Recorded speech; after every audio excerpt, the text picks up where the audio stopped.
بسم الله والحمد لله والصلاة والسلام على نبينا محمد وعلى آله وصحبه وسلم تسليما كثيرا. أما بعد، الحقيقة هنقول مشهد من المشاهد الذي يدل على عز وجبروت وهيمنة الله عز وجل على جميع الخلق، على جميع المخلوقات. المشهد ده بيحكي عن الموت، وأن الله عز وجل كتب الموت على كل من تحت العرش. كل مخلوق يموت ويفنى ولا يبقى إلا الله عز وجل.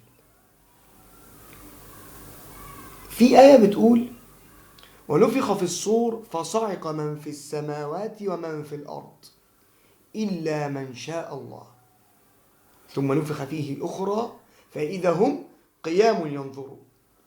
يبقى في نفختين، في نفخة الصعق وفي نفخة القيام. نفخة الصعق اللي هي هنتكلم عنها النهارده. الحديث بيقول ايه؟ الحديث عن ابي هريره، روي في كتاب التذكره للقرطبي، ورواه الطبري ورواه الثعلبي. الحديث بيقول: ثم يأمر الله عز وجل إسرافيل فينفخ نفخة الصعق، النفخة الأولى اللي هيموت فيها الناس كلها، كل المخلوقات تموت، كل المخلوقات إلا من شاء الله عز وجل. ثم يأتي ملك الموت إلى الله عز وجل فيسأله الله عز وجل وهو العليم: يا ملك الموت، من بقي؟ فيقول ملك الموت: بقيت أنت الحي الذي لا يموت، وبقيت أنا، وبقي جبريل وميكائيل وإسرافيل وحملة العرش. فيقول الله عز وجل: ليمت جبريل وميكائيل. فينطق العرش، عرش الرحمن ينطق ويقول: أي ربي، أيموت جبريل وميكائيل؟ معقول سيد الملائكة هيموت؟ فيقول الله عز وجل للعرش: اسكت، إني كتبت الموت على كل من تحت عرشي. قضى ربنا سبحانه وتعالى: إني كتبت الموت على كل من تحت عرشي. كلنا هنموت يا أخوانا. عايزين نفوق شوية ونفتكر إن كلنا هنموت، ونعمل للموت ده في لحظة. فيقول الله عز وجل: اسكت، إني كتبت الموت على كل من تحت عرشي. فيموتان. مين اللي يموتان؟ جبريل وميكائيل. فيأتي ملك الموت إلى الله عز وجل فيسأله الله عز وجل وهو العليم: يا ملك الموت، من بقي؟ فيقول: بقيت أنت الحي الذي لا يموت، وبقيت أنا وحملة العرش. فيقول الله عز وجل: ليموتوا حملة العرش.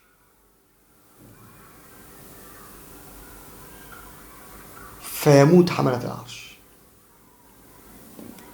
فيأمر الله عز وجل فيقبض الصور من إسرافيل، ثم يقول: ليمت إسرافيل.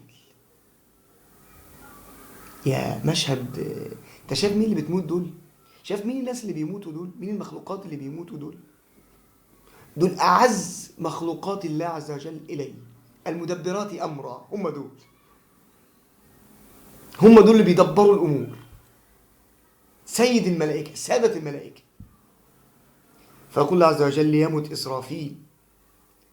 فيموت. ثم يأتي ملك الموت فيقول الله عز وجل: يا رب، قد مات حملة العرش، ومات جبريل، ومات إسرافيل، ومات ميكائيل. ويسكت. فيقول الله عز وجل وهو العليم: ومن بقي يا ملك الموت؟ يقول: بقيت أنت الحي الذي لا يموت، وبقيت أنا. ياه، مشهد بقى من المشاهد. تخيل. فيقول الله عز وجل: يا ملك الموت، لقد خلقتك لما رأيت. يعني أنا خلقتك عشان كده، عشان تقبض الأرواح.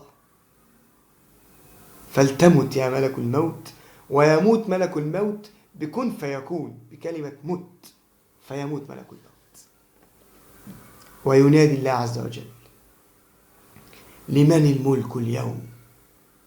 فلا يجيب أحد. كله مات. فيردد مرة أخرى: لمن الملك اليوم؟ فلا يجيب أحد.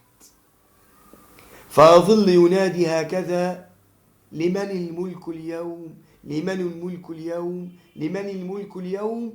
فلا يجيب أحد، حتى يجيب هو بنفسه على نفسه ويقول: الملك اليوم لله الواحد القهار.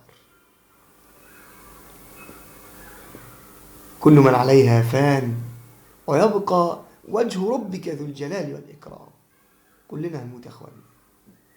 تعالوا نركز شوية مع الموت، بلاش ننساه.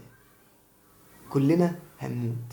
كل من تحت العرش سيموت، وسيحاسب، وسيسأل عما فعل. وأقول قولي هذا وأستغفر الله لي ولكم، والسلام عليكم ورحمة الله وبركاته.